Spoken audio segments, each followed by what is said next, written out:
In today's video, we'll be taking a look at the brand new GTWS Series Nations that is launching on Wednesday with a new season. So we're going to be giving you a guide for round one of the season and taking a look at the other races in the schedule. Now, if you do enjoy these videos, do make sure you subscribe to the channel because we will be running guides for every single round in the Nations, including Watkins Glen in Group 3, the racing kart at Eiger, and the Super Formula at Suzuka. So make sure you get subscribed if you are interested in guides for them. But let's move on to round one. We are at Trial Mountain and we are in the pre-selected cars that you can drive. Now, this race has no tyre wear. Qualifying is 5 minutes. It's 10 laps for everyone. The race is exactly the same whether you're in GT1, 2 or 3. It is running custom slipstream, so you're going to have to be very, very careful with the slipstream because these cars are already incredibly quick and braking is going to be very, very tricky. So make sure you pay attention in them braking zones. The cars that are choosable are the ones on screen at the moment. The Porsche does seem to be very OP. Now, one thing about this race is damage is set to weak for everyone, so it will repair even in GT1, which I think is the correct choice for this type of race. So let's get on with the guide and try and help you get as fast as you can with some very useful tips that I found while doing the time trial. Now, first up, I'm using weak ABS for this lap and I do recommend you give it a go. I preferred it over default. It might just be because this is a road car, but definitely give weak ABS a go. So for braking for turn one, we are going to use the start of the curb or the gap in the barrier there as our reference. Make sure you're braking before that, and you want to start getting this car rotated in. You want to be early on the brake because if you don't get early enough, you will miss this apex, and you want to get that left-hand tyre over the orange part of the curb there to give yourself the rotation into the next part, because once you're over that, you're going to briefly get on the throttle before lifting back off the throttle and trying to get the middle of the car right over the curb at the top of the hill. So you really want to attack that curb and then be very, very cautious with the throttle as you're coming through here. You can see we're lifting off the throttle because we want to put the weight back onto the front of the car to help rotate through this left-hand corner. Now, be very, very careful with your throttle inputs through here because it's easy to understeer wide. And then we're going to get on the brakes way before, you can see on the brakes before the end of the orange barrier on the right-hand side. It's very early. Do not brake late with this car.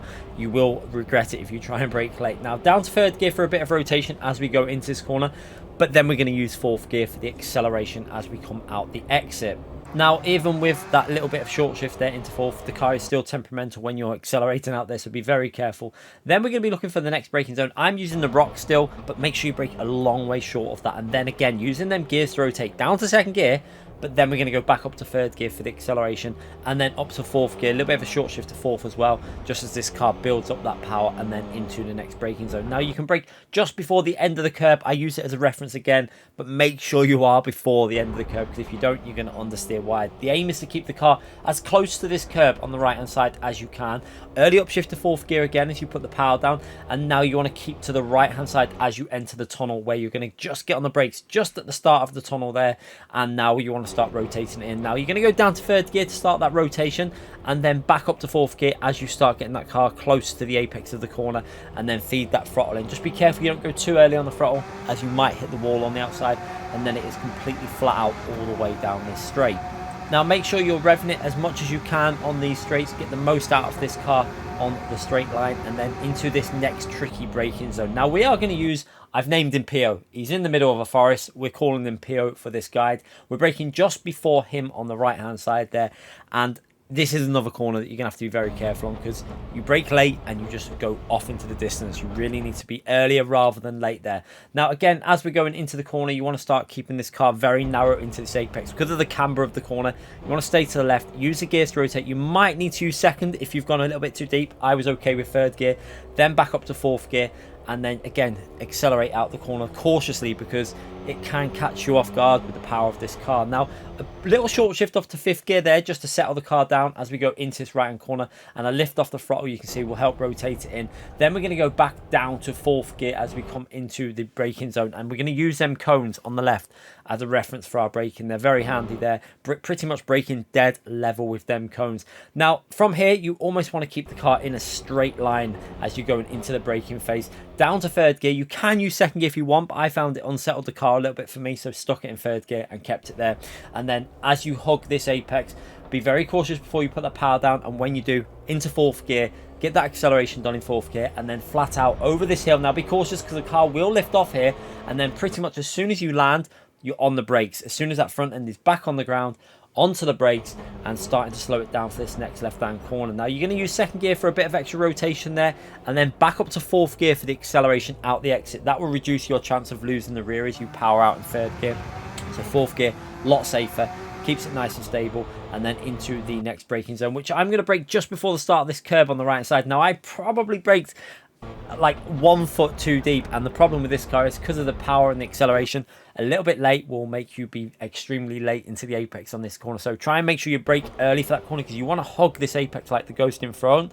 You see I've gone a little bit deep. That's now compromising me completely in this corner. You can see you want to be where the Ghost is, because then that's going to open up the corner for the final bend there and get you on the power nice and early. But because of the way I've done this corner, you see I'm having to get a little bit of braking input in to help rotate it, and then we're being extremely patient before putting the throttle on. So I think we probably lost here 3/10 minimum just on that chicane alone. So a little bit of a mistake there, but you get the idea. You want to be more wide into that corner so that you can get really on the power for that last part of the exit. But yeah, hopefully that's helped you out. Let's have another watch of that lap from the chase camera with the kilometers an hour on, and just you can really see there with this car how it very, very tricky, and how being really progressive with that throttle will help with the traction zones. For example, into this left hand corner, you can see down to third gear, and then just watch the fourth gear as we go in. You can see just playing with that throttle a little bit as we can feel that power building.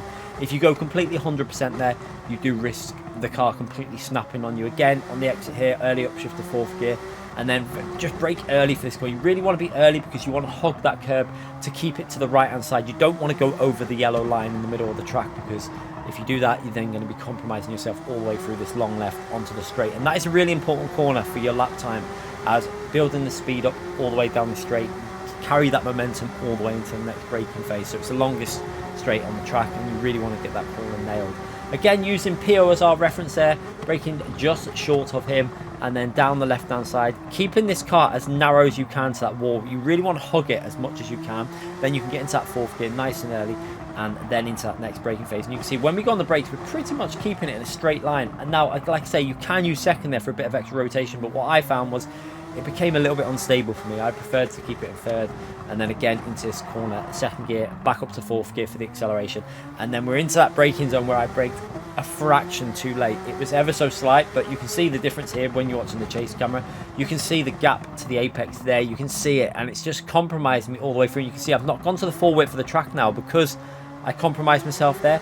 We haven't used the full width for the exit of that final part of the chicane, and like I say, probably 3/10 minimum lost on that corner alone, but still a pretty solid lap, 45.6. Hopefully this will help you out, and hopefully we can help you get a good result in round one. Take care, everyone.